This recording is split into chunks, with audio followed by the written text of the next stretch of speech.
The moment I sealed that envelope with my trembling hands, I knew there was no turning back. But when Bryson, the infamous rebellious twin of my drama crush Jackson, smirked at me the next day holding the letter I thought I'd slipped into the right locker, my entire world tilted on its axis. My name is Noah Bennett, 21, junior at Pacific Northwest University in Seattle. I had spent 3 weeks writing and rewriting that letter, pouring every unsaid feeling onto the page. Dear Jackson, it began. I've watched you light up the stage since freshman orientation, and somewhere between your laugh in rehearsal and the way you remember everyone's lines, I realized I'm falling for you. I know this might sound crazy, but if there's even a chance you feel the same, meet me at the fountain after the final show. I signed it simply someone who sees you. No name. Safe. Or so I thought. I timed it perfectly. Slipped the envelope through the vent of locker 247 in the arts wing right after Jackson's morning scene study class. Everyone knew that was his locker. What I didn't know was that Bryson had swapped lockers with his brother that week because the rebellious twin had, accidentally, smashed his own door during one of his famous parking lot fights. So when Bryson leaned against my locker after English Lit, twirling the envelope between his fingers like it was a playing card, my stomach dropped.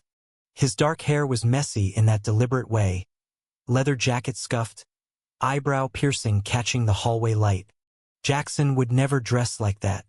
But the face, same sharp jaw, same storm gray eyes, same dimple when he smirked. Identical except Bryson wore trouble like cologne. You dropped something, Bennett? He said, voice low enough that only I could hear. I reached for it, but he pulled it back.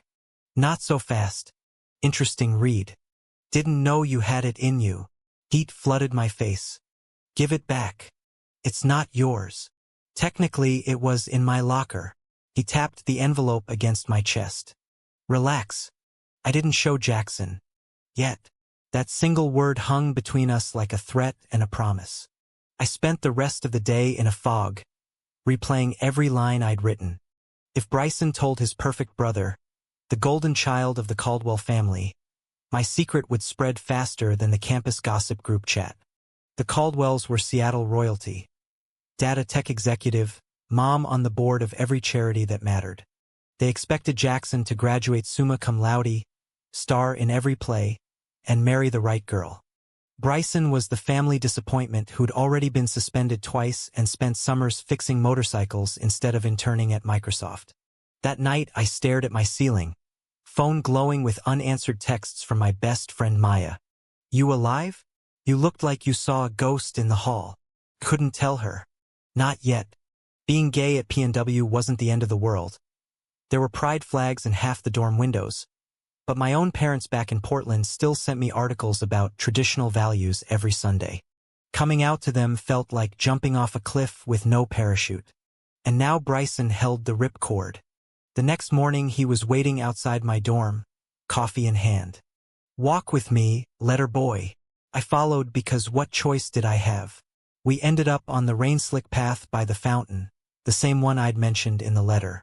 Bryson handed me the envelope, still sealed. I read it, he admitted. Couldn't help myself. You write like someone who's been carrying the world alone. My throat tightened. Are you going to tell him? Bryson laughed, short and bitter. Tell Perfect Jackson that some guy is in love with him? Nah. But I am curious why you picked him. He's all surface, man. You wrote like you saw something deeper. I wanted to argue, to defend the version of Jackson I'd built in my head from late-night rehearsals and stolen glances. Instead I heard myself say, because he feels safe. Because wanting him doesn't scare me the way wanting someone real would. Bryson's smirk faded. For the first time the rebellious twin looked almost human. Yeah, I get that. We stood there in the drizzle, two strangers connected by a letter that was never meant for him. I didn't know it then, but that conversation was the first crack in the wall I'd spent years building around my heart. The week after Bryson returned the letter, everything should have gone back to normal. Didn't. I avoided the arts wing like it was radioactive. I switched my scene study elective to creative writing, told myself it was for the best. Jackson still smiled at me in passing, polite, oblivious the way he smiled at everyone. Bryson, though, started appearing everywhere. He'd be leaning against my bike rack after class, or sitting 3 rows behind me in the library pretending to read Nietzsche. Each time he caught my eye, he'd lift his chin like we shared a secret language. Maya finally cornered me in the cafeteria. "Spill. You've been weird since last Tuesday. Is it that guy from drama?" I almost told her. The words were right there. My crush, the letter, the twin. But the fear of being labeled, of my parents finding out through the grapevine, clamped my mouth shut. "Just stressed about midterms." I lied. She didn't buy it, but she let it go. That was Maya, loyal even when I didn't deserve it. She'd been my roommate freshman year and had stuck around even after I came out to her in the most awkward way possible. Crying over a pint of ice cream after watching a gay rom-com alone. "I've got your back always," she'd said then. I hoped that was still true. Friday night, the theater department held an open mic in the Black Box. I went because Maya dragged me, promising free pizza. Halfway through a terrible slam poem, Bryson slid into the seat next to me.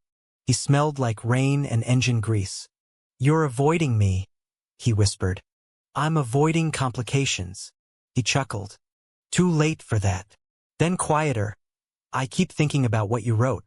About seeing someone for who they really are. You ever wonder if anyone sees me that way?" The question hit harder than it should have.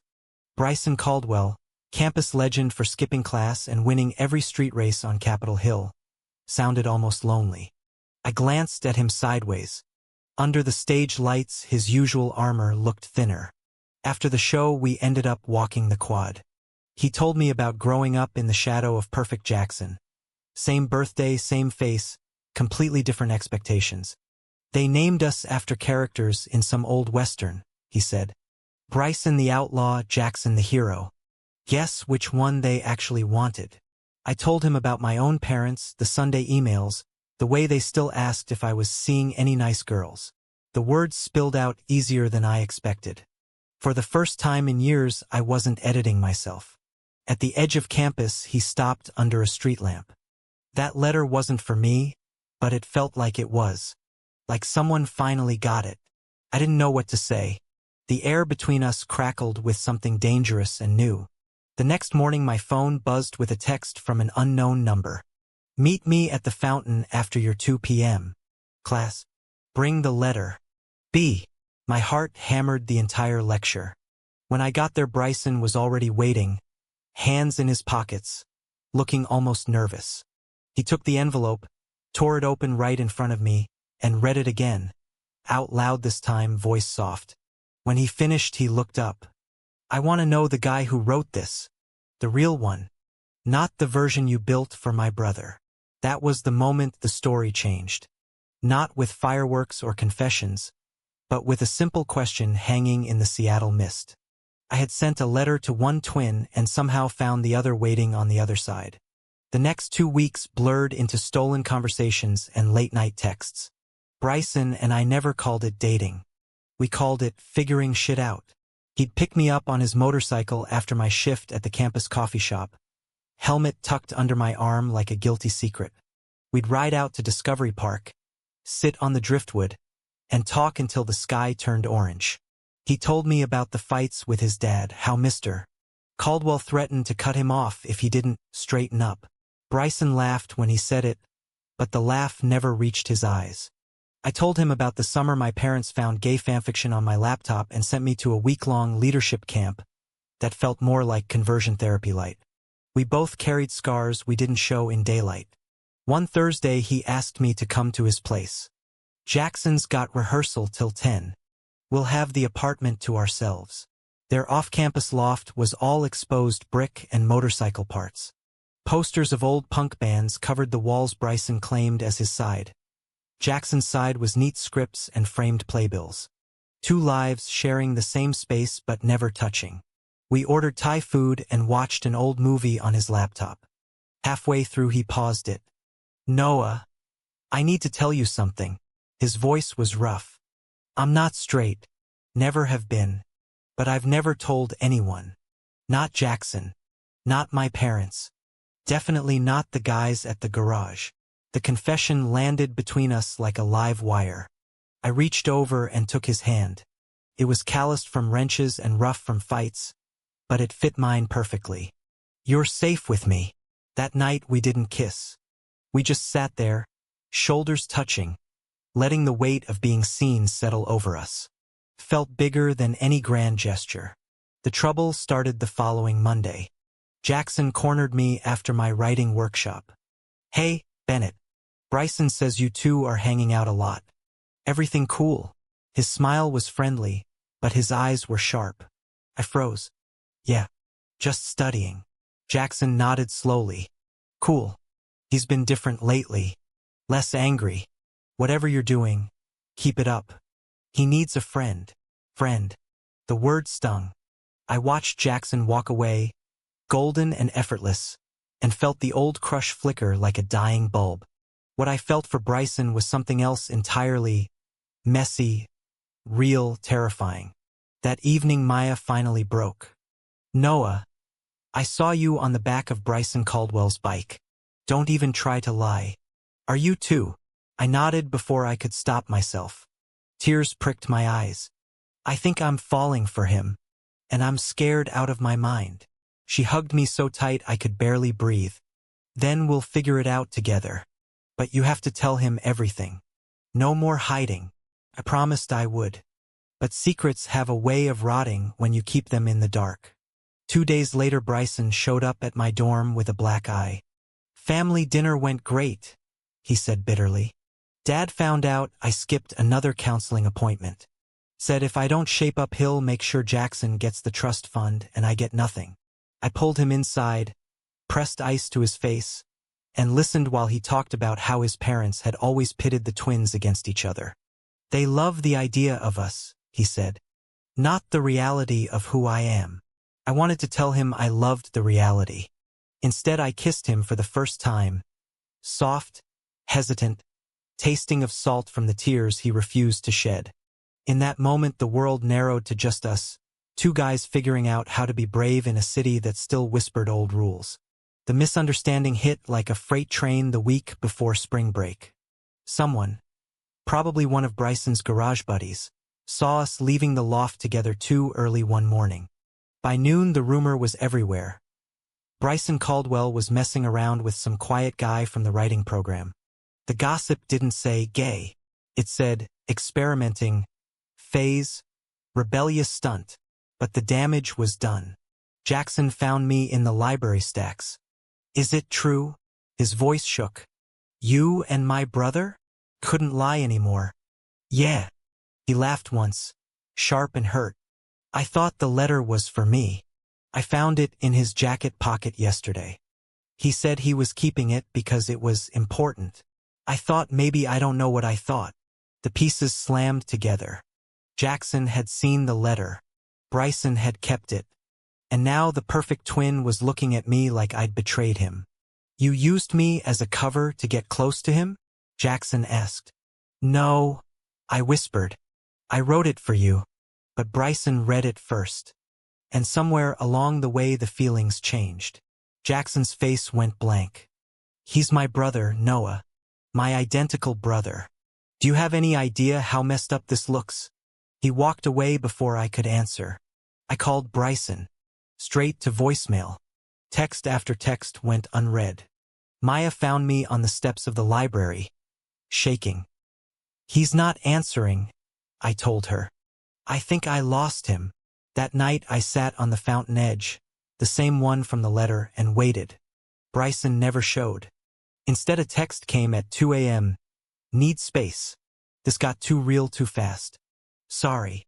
The words carved themselves into my chest. I had finally let someone in, and the moment the world pushed back he pulled away. The next 3 days were hell. I skipped classes. Maya brought me soup and forced me to shower. On the 4th day Bryson appeared at my door looking wrecked. "Can I come in?" We sat on my tiny bed, knees touching. "Jackson told my parents," he said quietly. "Not everything, but enough. Dad gave me an ultimatum: cut ties with you or lose the roof over my head." Panicked. Told him it was nothing. Anger and hurt warred inside me. You let him think I was nothing? I was scared, he admitted. Scared of losing everything. Scared of losing you more. I wanted to stay mad. But the way his hands shook when he reached for mine broke something in me. Then stop running. He kissed me then, desperate, messy, full of every unsaid apology. When we pulled apart, he whispered, I kept the letter because it was the first time someone saw me, not the screw-up twin. Me. We made a plan. No more hiding from each other. But we still had to hide from the world a little longer. Spring break was coming. Maybe time away would give us breathing room. I didn't know that Jackson had other plans. Spring break should have been an escape. Instead, it became the turning point that nearly broke us. Bryson's parents insisted the whole family go to their lake house on Lake Chelan. No guests allowed. I spent the week at Maya's parents' house in Tacoma, pretending everything was fine while checking my phone every 5 minutes. Bryson's texts were short, careful. Miss you. Can't talk long. They're watching. On the last night of break, my phone rang. Unknown number. I almost didn't answer. Noah. Jackson's voice. We need to talk. In person. Meet me at the fountain tomorrow night, 10 p.m. Come alone. I went. The campus was quiet, rain pattering on the pavement.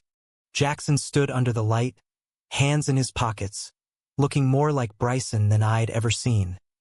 Tired, uncertain. I read the letter again, he said. The whole thing. And I get it now. You weren't just crushing on me. You were reaching for someone who might understand. But you found Bryson instead. He paused. He's different with you. Lighter. I've never seen him like this. Hope flickered. Then why the ultimatum? Because Dad found out everything. Someone sent him screenshots from the campus gossip page. Pictures of you two. He gave Bryson a choice, end it or get cut off completely. Bryson told him to go to hell. Packed a bag and left the lake house this morning. He's staying at a friend's garage in Ballard. My heart stopped. He chose me. Jackson nodded. He chose himself. For the first time. But he's scared you'll hate him for dragging you into this mess. I didn't wait. I borrowed Maya's car and drove to Ballard at midnight. The garage was dark except for one bay light. Bryson was under a motorcycle, tools scattered, grease on his cheek. When he saw me, he stood up slowly. You're here. I'm here. He wiped his hands on a rag. I walked out. Told them I'm done pretending. Told them I'm gay and in love with you, and if that means losing everything, so be it. The word love hung in the air like a spark. I crossed the distance and kissed him hard, tasting motor oil and relief. We talked until sunrise about coming out properly, about finding our own apartment, about the family he might lose and the one we might build. For the first time, the future didn't feel like a cliff. Felt like a road we could ride together. But the biggest storm was still coming. The final act played out on opening night of the spring production, Jackson's big starring role. The entire Caldwell family was in the front row. Bryson and I sat in the back, hands linked in the dark. We had decided. After the curtain call, we would tell them together. No more hiding. The play was beautiful. Jackson commanded the stage like he was born for it. When the lights came up for bows, the applause thundered. Then Jackson stepped forward with the microphone. Before we finish, I have something to say. This year taught me that the roles we play aren't always the ones we're given. Sometimes we have to write our own. He looked straight at us. Bryson, Noah, this one's for you. The spotlight swung to the back row. My heart hammered. Bryson's grip tightened. Jackson continued, voice steady. My brother is in love with a man who sees him better than any of us ever did. And I'm proud of him. Dad, Mom. If that means you can't love us both, then I guess we're both walking away from the parts you wrote for us. Gasps rippled through the theater. Mr. Caldwell stood up, face thunderous. Mrs. Caldwell stayed seated, tears in her eyes. Bryson pulled me to my feet. We walked down the aisle together, every eye on us. When we reached the stage, Bryson looked at his parents and said the words that changed everything. "I'm gay. And I'm in love with Noah. If you can accept that, we'll be here. If not, we'll build our own family." The silence stretched. Then Mrs. Caldwell started clapping. One person. Then another. Then the whole theater. Mr. Caldwell sat back down, stunned but silent. It wasn't full acceptance, not yet, but it was a beginning. Later that night, on the fountain steps, Bryson pulled the crumpled letter from his jacket. I kept it. Every version. Because this piece of paper brought me you. I laughed through tears. Best mistake I ever made. We kissed under the Seattle stars, two men who had finally stopped running from themselves. The journey wasn't over. There would be more hard conversations, more family dinners, more nights of wondering if we were enough. But for the first time I believed we were. True or false? Sometimes the letter meant for one person can save two lives. If you're brave enough to read it with your whole heart.